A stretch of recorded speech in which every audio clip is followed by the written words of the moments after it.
Seguimos en Punto de Partida, estamos con Pablo Blandó, referente de Fuerza Común, un nuevo espacio político aquí en Santa Fe, en una coyuntura difícil, compleja. Recién lo charlábamos. Pablo, ¿cómo estás? Bien, bien. Gracias por la invitación, Luis. No, por favor. Bueno, es un momento muy complejo para Argentina, para América Latina. Hoy estamos con estas noticias, ¿no? Por un lado,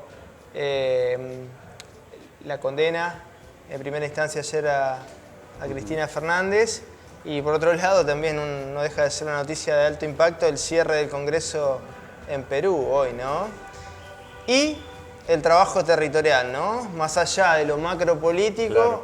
Lo que es la política en el día a día, la situación de la gente, los movimientos sociales, bueno, la gente que está en una situación muy compleja, ¿no? Porque la inflación pega y duro. Mirá, yo lo que creo que señalaste dos hechos de impacto político muy importante, y al mismo tiempo la preocupación, la desesperación de la gente cotidiana pareciera que está en una distancia enorme de ese tipo de problemas. O sea, estamos obligados a analizar que efectivamente en la Argentina se ha constituido, bueno, Cristina lo puso así, una mafia judicial, coincido con esa caracterización. Después está todo el proceso, la investigación, cómo eso ha sido, pero la impunidad, ¿no? Uno va viendo cómo determinado sector de la justicia, de los medios de comunicación, lo que algunos dirigentes políticos lo llaman los lawfare, ¿no? Y que tuvieron su impacto en procesos de América Latina. Es un hecho que requiere un análisis, una gravedad desde el punto de vista de las reservas democráticas que necesitamos tener en un continente donde también de alguna u otra forma la situación política se va agrietando cada vez más, se va tensando cada vez más y se va antagonizando cada vez más. Ahora, si eso estuviera... Bueno, es una característica a nivel mundial, ¿no? No Sí. está exento de ya el continente. Se lo ve Le Pen, Macron, Exacto. Salvini... Bueno, lo que ha tenido acá, si querés, en el continente es como idas y vueltas. Fíjate vos, ¿no? Aparecía, ¿quién diría del Lula de hace 4 años atrás, la situación en la que estaba, hoy nuevo presidente, ¿no? Se van dando esos procesos que abren una cantidad de discusiones desde el punto de vista del movimiento nacional, popular, quienes vemos a la Argentina como parte de una patria grande y que vemos que esos son los principales aliados de toda política de desarrollo económico, industrial, productivo, por eso el interés sobre esos temas. Digo, vemos que se va tensando, vemos que eso se va antagonizando, pero vemos al pueblo argentino en este caso como muy distante, ¿no? De esa situación, de esa realidad. Y como decimos muy bien, el problema es cómo se come, el problema es el laburo. El problema es que conseguí un laburo, estoy registrado, pero soy pobre, digamos un fenómeno inédito en la Argentina. Quienes, los cuentapropistas casi le pelean a la indigencia, ¿no? Estas cosas no la ha conocido nunca la Argentina. Vos antes pegabas un laburo, tenía un recibo de sueldo, ropa de trabajo, había una perspectiva de ascenso social. Hoy eso está bajo la línea de la pobreza. Estos días charlando mucho con amigos, con incluso algunos amigos un poco más grandes que yo, que tienen hijos más grandes, la preocupación de que los pibes le plantean que se quieren ir de acá, de Santa Fe, estudiar determinada carrera porque me va a dar un futuro afuera del país, la angustia cómo lo viven los padres y las madres a esa situación. Hay algo, digamos, de la política que está a kilómetros de distancia de la realidad de la gente.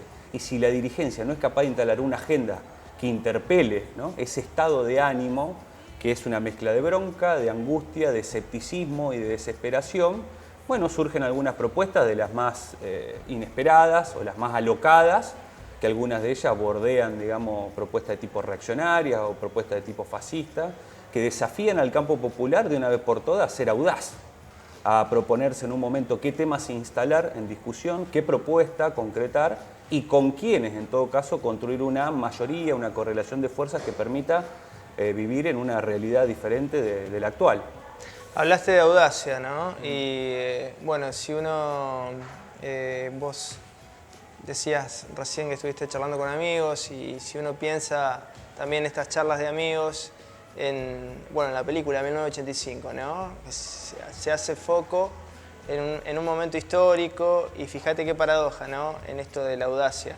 Argentina tuvo, digamos, entre comillas, la osadía y la valentía de juzgar a los represores, pero no tuvo la valentía nuestro sistema político de volver a reindustrializarnos, ¿no? Los represores vinieron a destruir la industria y, sin embargo, toda digamos, la estructura legal de la dictadura sigue vigente, ¿no? Es una economía financiera, una economía de servicios, el 80% del empleo privado es relativo a servicios, no hay empleo relacionado a la industria, ¿no? Y quizás la audacia tenga que ver con volver a retomar esa agenda, Pablo, también, ¿no? ¿Cuántas veces hablamos de este tema? Muchísimas gracias. Lo pensaba mientras te lo decía. Sí, porque insistimos. A ver, nosotros en esto estamos convencidos que hay que insistir, insistir, insistir.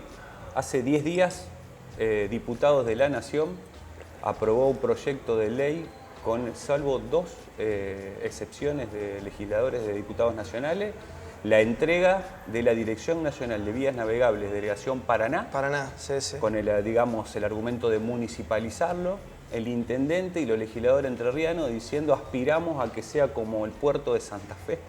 Desde acá le decimos, no muchachos, no es por ahí el camino. Desmantelar un organismo que tiene que ver con un proyecto de país, porque hay cosas que son muy simbólicas. A veces nos hemos enfocado a analizar el puerto, ahora digo vías navegables, el control del río Paraná. Tiene que ver con que si nos pensamos un proyecto de país. Es un poco como fue en los 90, Pablo, la entrega de los ferrocarriles, ¿no? De los terrenos de los ferrocarriles, de Somisa. Digo, son cosas, son estructurales, son mensajes muy fuertes para la población. Es un menemismo, digamos, explícito, ¿no? Que aún hay una parte de la dirigencia política, como decís muy bien, no es capaz de enfrentar la ley de entidad financiera, no aparece en la discusión. Bueno, la discusión del Fondo Monetario, el acuerdo con el Fondo Monetario, un presidente que amaga en un inicio a decir, bueno, acá está cargado de ilegitimidad, y sin embargo luego después no hay correlación de fuerza posible. Parece como el argumento maldito, digo yo, ¿no? No hay condiciones, no hay correlación de fuerzas para enfrentar. Bueno, ¿cuándo? ¿No? La ama de casa, el laburante en su casa, claro, dice todos los días, ¿cuándo será el momento de enfrentar? ¿No? Me parece que por ahí pasa uno de los principales desafíos de la política hoy. Vos decías, yo hablé de audacia, hablé de, bueno, animarnos. Yo creo que esto interpela a todas las fuerzas políticas. Nosotros desde la izquierda decidimos armar una nueva fuerza política de carácter electoral, se llama Fuerza Común. ¿Y sabés lo que hicimos?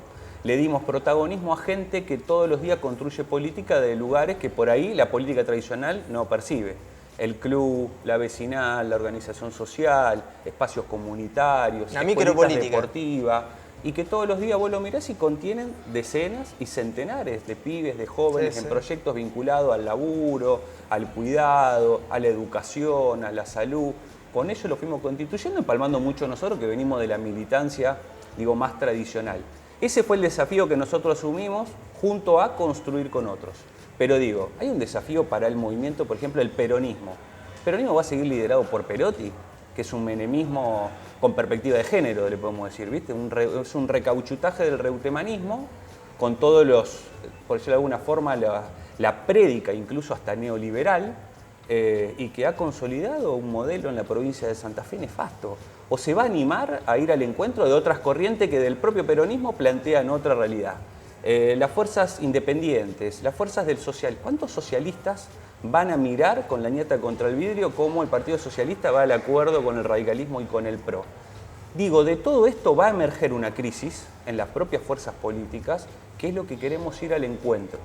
Y poder darle una perspectiva y animarnos a armar una nueva plataforma electoral que construya con lo mejor del peronismo, con lo mejor del socialismo, de las fuerzas independientes. Nosotros aportamos nuestro granito de arena de la izquierda, tenemos referentes provinciales como Carlos del Frade, estuvimos teniendo muchísimos acuerdos, por ejemplo, en estos días, con liderazgo como lo de Leandro Busato dentro del peronismo enfrentando a Perotti. Aparece un grupo del socialismo llamado Base, que tiene la dirección de Eduardo Di Polina, sobre todo tiene más fuerza en Rosario, pero son dirigentes provinciales. Claudia Balaguer, que fue ministra en la gestión anterior, y que dicen, bueno, socialistas que levantan bandera y dicen, nosotros no vamos a ese lugar. Peronistas que dicen, no acompañamos la política de Perotti. Nosotros de la izquierda no nos ubicamos pensando en la unidad de la izquierda, sino una izquierda en conjunto con el campo popular. Y así ir convocando referentes por ahí independientes. Hemos tenido diálogos, acuerdos, propuestas. Creo que por ahí pasa hoy un trabajo político que vaya digamos, en sintonía con la demanda de la gente. Pablo, gracias por estos minutos. Gracias a vos, Luis. Seguimos en Punto de Partida.